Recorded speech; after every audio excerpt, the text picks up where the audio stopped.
E aí, moçada, sou o Heráclito e vamos dar continuidade à nossa série de vídeos sobre mitologia comparada a partir da ótica, da perspectiva de Joseph Campbell.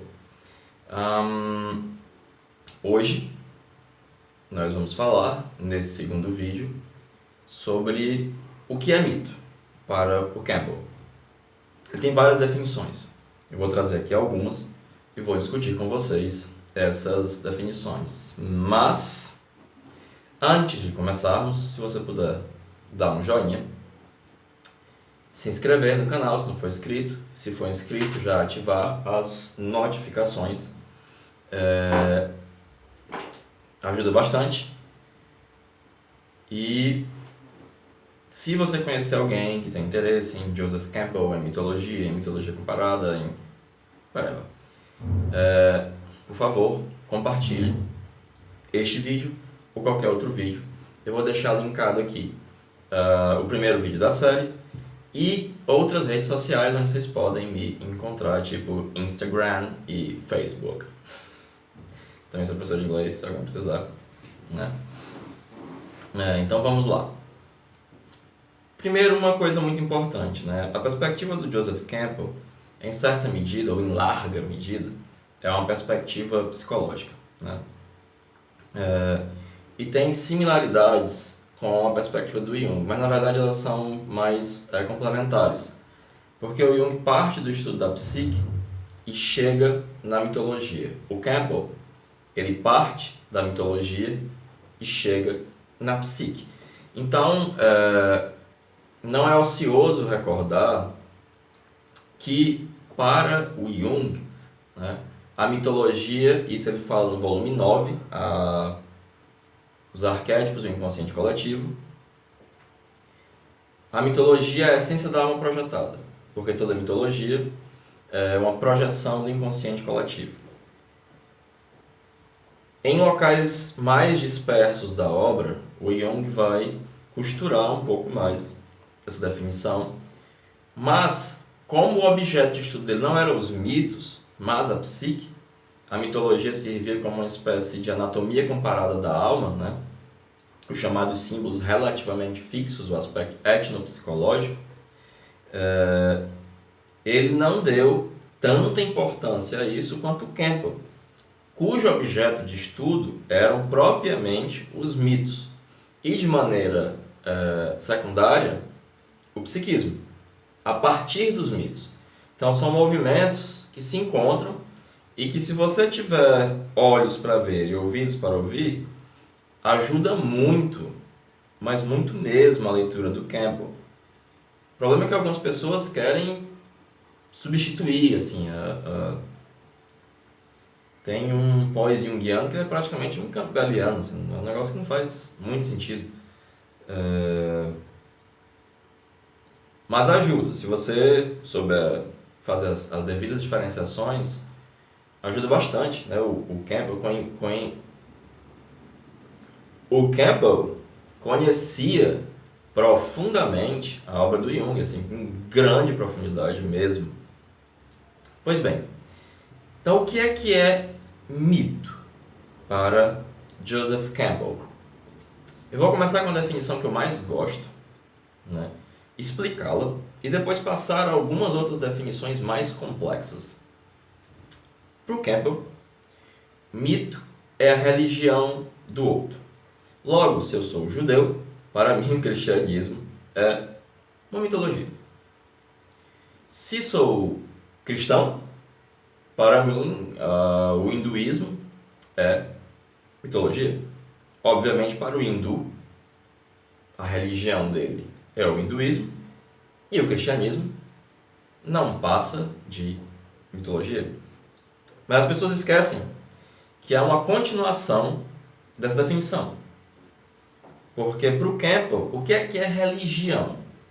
Para o Campbell, a religião é uma incompreensão popular da mitologia.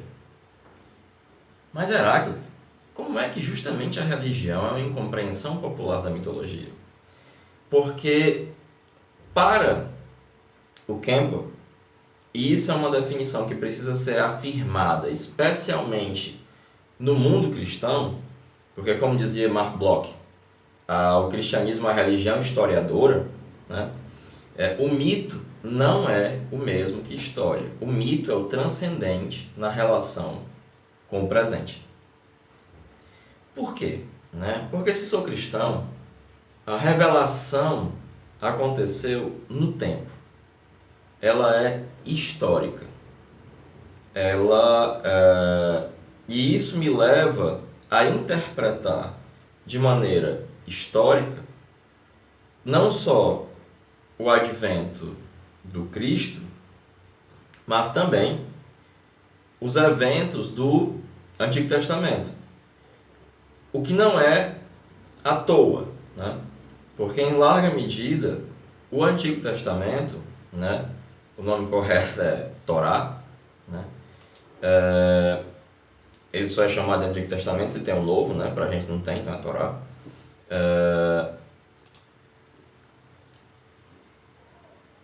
Ele trata da história dos hebreus, né? Dos reis, dos juízes, etc., né? Da saída do Egito, não sei o quê. Então, já no judaísmo, há essa tendência historiadora, digamos assim, né? Mas por quê? Porque o Campbell ele vai dizer que o que dá vitalidade, né? O que é realmente importante na mitologia é seu valor de metáfora. E se eu perco isso, eu perco aquilo que é realmente importante em uma mitologia, o que nós vamos entender em vídeos posteriores. Se eu compreendo as imagens míticas como históricas, eu vou entendê-las em sentido denotativo. Ou seja, quando eu ler sobre uma cobra falante em um jardim primordial, em uma consorte costelizada, para utilizar a expressão do James Joyce, que o próprio Campbell gostava bastante, né? Ou seja, de uma mulher que surge da costela de um homem. Eu vou ter que compreender isso de maneira denotativa, logo literal. De fato, houve um jardim em algum local do mundo onde havia os 4 rios do paraíso, com o primeiro homem chamado Adão, que foi feito do barro, etc, etc. E todos nós sabemos, e muito bem, que isso é total completamente absurdo de se crer em termos literais. E aí você tem 2 problemas. Porque para o Campbell, ateus estão errados e crentes estão errados. Por quê? Por que um ateu vai ser ateu? Porque ele não pode crer com justiça, venhamos e convenhamos, que existiram cobras falantes. Ou que o sol parou em cima de uma cidade, etc, etc, etc. Né? Já um crente, ele vai se considerar crente devido ao fato dele crer que realmente existiu uma cobra falante. Porque os dois, um não vai aceitar a interpretação denotativa literal das imagens, e o outro vai aceitar como forçosa essa leitura literal da imagem. E os dois perdem o valor de metáfora, o sentido conotativo do mito. Mas eles são conotativos de quê? O que é uma metáfora para o Campbell? Porque na perspectiva do Campbell, o mito não é uma mentira, ele é uma metáfora. Né? Então, pegando uma outra definição do Campbell, ele fala: o todo de uma mitologia é uma organização de imagens e narrativas simbólicas, metáforas das possibilidades da experiência humana e a realização de uma dada cultura num determinado tempo. Então, o que é que está posto em uma mitologia? As possibilidades da experiência humana. Eu vou usar um exemplo que eu utilizei na minha última aula, né? Inclusive está gravado, eu não sei se você pegou essa parte, né? Não dá pra aula, são 10 horas. Não dá pra gravar tudo, infelizmente. Né? Tem intervalo, não sei o que, o povo não aguenta. A Barbara Hanna, ela, no seu livro The Animus, super recomendo, The Spirit of Inner Truth in a Woman, infelizmente não tem em português, né? Aprenda inglês, aprenda alemão. Ela vai utilizar um conto de fadas para exemplificar uma maneira possível de lidar com a problemática da sombra e a problemática do ânimos, né? Ou seja, uma possibilidade da experiência humana e da realização humana, né? Que se lida metaforicamente, ela vai falar de aspectos psíquicos, de aspectos psicológicos, né? Eu vou deixar esse outro vídeo aqui linkado também, se vocês tiverem paciência de assistir, é bem mais longo, né? São 2 vídeos, eu acho, são quase 2 horas. Mas é uma fração da aula, a aula tem, como eu disse, 10 horas. E ela dá tudo de uma vez, né? Porque é uma vez por mês. E aí, a perspectiva metafórica, ela vai me dar essas gama de possibilidades da realização humana, né? Nesse caso, ele está falando de uma dada cultura, né? Porque, de fato, vai ter um colorido cultural, o mito. Mas, aí é que está, o mito ele não diz respeito apenas àquela cultura. Porque não é à toa que a Barbara Hanna estava tratando de uma problemática, né, contemporânea, e ela usa no texto duas coisas para falar disso. A descrição de um exorcismo de uma freira do século XVI, que traz elementos importantíssimos para a compreensão psicológica odierna, né, moderna, contemporânea, e esse conto de fadas, né, também antigo, né? E aí o que acontece? Quando eu compreendo como simbólico, como uma narrativa simbólica, uma metáfora das possibilidades da experiência humana, eu tenho um tesouro de simbolismo, Eu vou dar um exemplo, né? Um dos meus alunos, João Pedro, né? Muito bom. Tem inclusive uma palestra minha com ele, né? É mais dele do que minha. Ele pegou o Berserk, né? Que é um anime, e ele compreendeu que metaforicamente o Berserker dava 3 saídas possíveis humanas para o confronto com o mal. Assim como a Barbara Hanna entende que naquele conto de fadas havia uma saída humana possível, que não era se abandonar a sombra, do confronto com a sombra, nem assumir, ou seja, se identificar com a sombra, mas assumir um compromisso sério com a sombra que garantia o direito dela de existir. Não vou entrar aqui em detalhes, já estou dando os finalmente, né? Mas para vocês perceberem, né, que aí está dado, nesse conto de fadas, ou no mito contemporâneo, né? O Campbell vai ter uma noção de mitologia criativa, que vou tratar também em outro vídeo, dessa possibilidade da experiência e realização humana. Espero que fique claro isso, né? E aí, em outro momento da obra, o Campbell especifica ainda mais, porque ele vai dizer que uma mitologia é uma organização de figuras metafóricas conotativas de estado de espírito que não pertencem definitivamente a este ou aquele período histórico, e que estas metáforas apenas parecem descrever o universo exterior do tempo e do espaço. Seu universo real é o domínio da vida interior. Então, por exemplo, né? Eu fiz um estudo, né, sobre o Herr Menelik. Essa palestra não tem, eu apaguei. que recebi um strike, sei lá, não podia usar a música. É tudo mentira, mas eu apaguei. Mas eu tenho um texto sobre isso, tá no meu blog. Eu deixo linkado aqui também. Eu vou ter que linkar muita coisa, tá dando preguiça de linkar. Em que,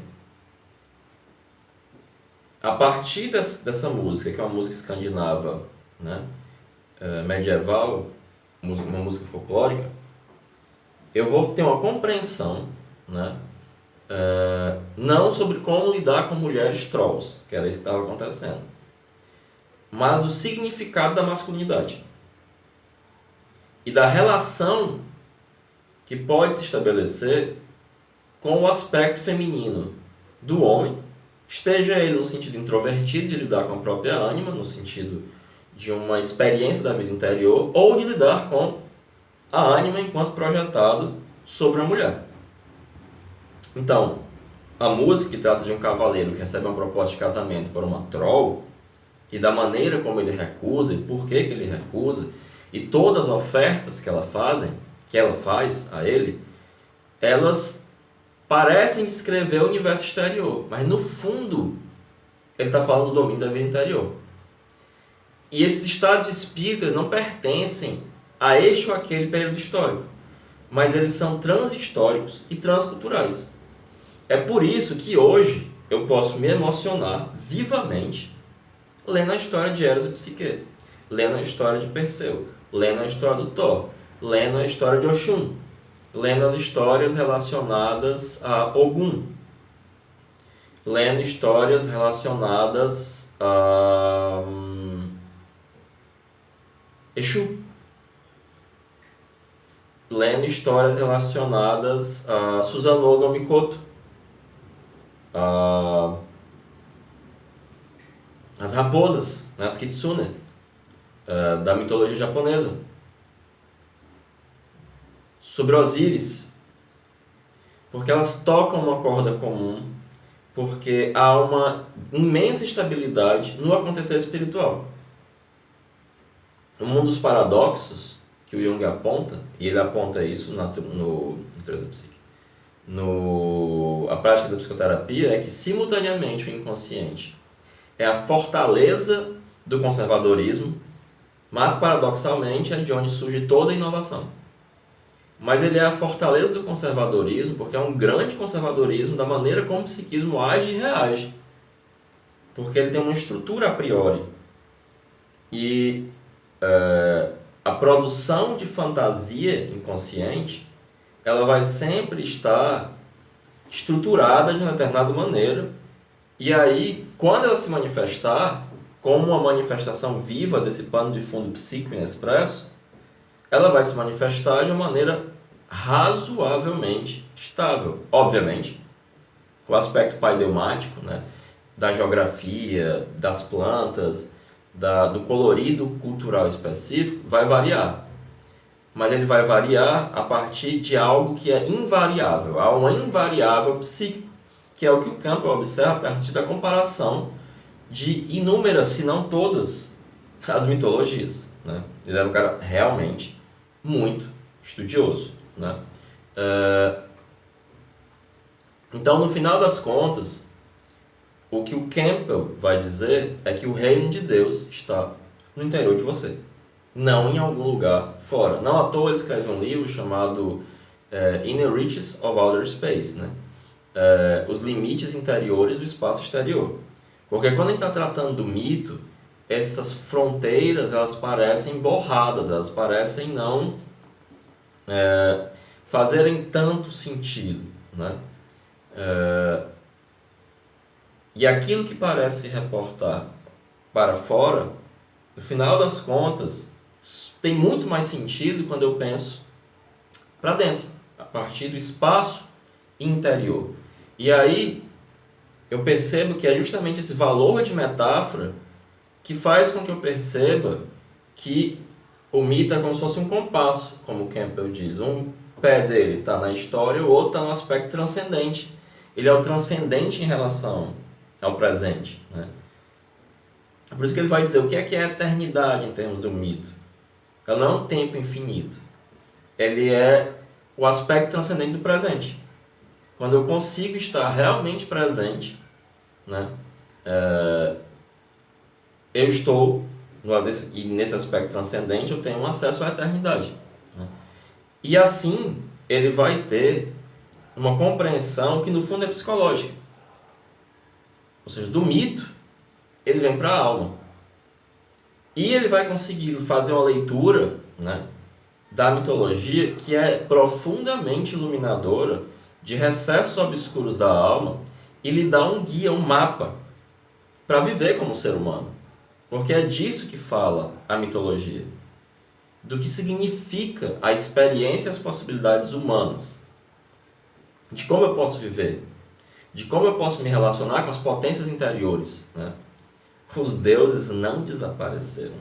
Nunca desapareceram. Eles viraram neuroses.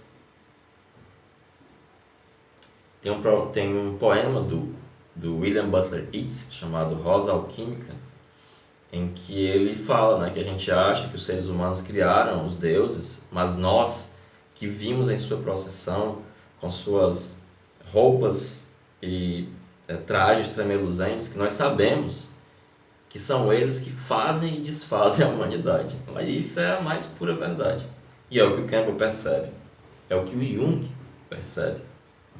O Jung, em um livro fundamental, né, que é Símbolos da Transformação, ele vai dizer para que serve a mitologia. Serve para lhe dizer e para lhe educar que a objetividade psíquica não é você. Que aquilo são os deuses. Que você deve temê-los e adorá-los, mas saber que aquilo não é você. E que você não deve se meter com aquilo de maneira irresponsável e impune. É o que, infelizmente, muitas pessoas que têm uma leitura rasa, tacanha e burra da obra do Jung não entendem.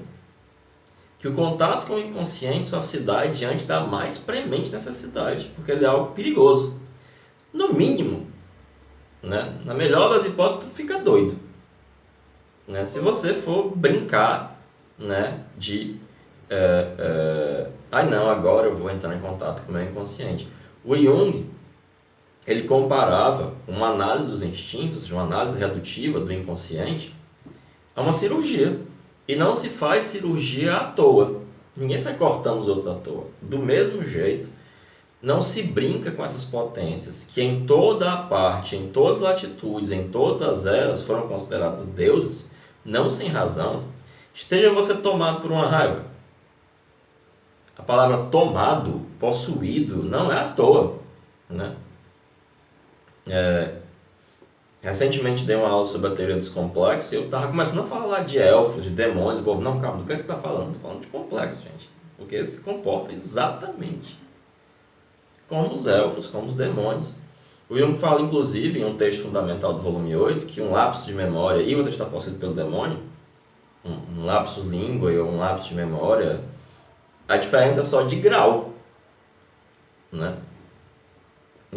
E o Campbell, ele vai se dar conta disso, de que o mito não é um artigo de antiquário. Não, ele fala da nossa experiência que diz respeito a este invariável psíquico,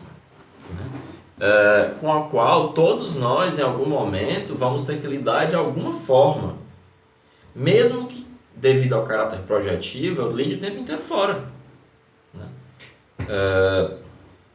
E essa definição do Campbell é fundamental. Né?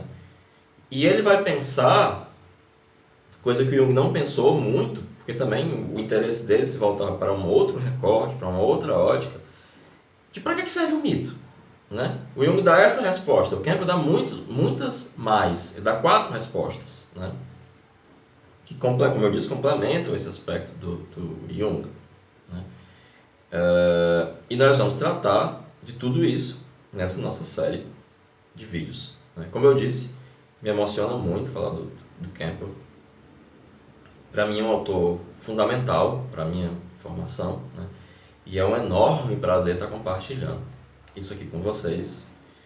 Meu amigo Kessler me pediu essa série de vídeos há um bom tempo e eu dedico ela a ele, é um grande leitor do Campbell. de uma maneira muito geral, bastante superficial. Eu sugiro sempre a leitura do autor, né? Eu ia até mostrar o livro de onde eu tirei a maioria dessas coisas, mas é o Isto És Tu. Eu não sei se está em edição, não sei, né? Mas é isso. Muito obrigado. Se puderem, né, deem um joinha, como eu disse, ajuda bastante. E compartilhem, comentem, façam perguntas. Eu gosto muito de perguntas, me ajuda a pensar, me ajuda a elaborar melhor, né, ver as coisas por um ângulo que eu não vi. Questionem, digam que eu estou errado também, isso é muito importante, né? Não, eu li no outro canto que é ótimo para mim. Eu realmente acredito no Polemus Paterpana, meu nome não é à toa, né? E muito obrigado, valeu, falou.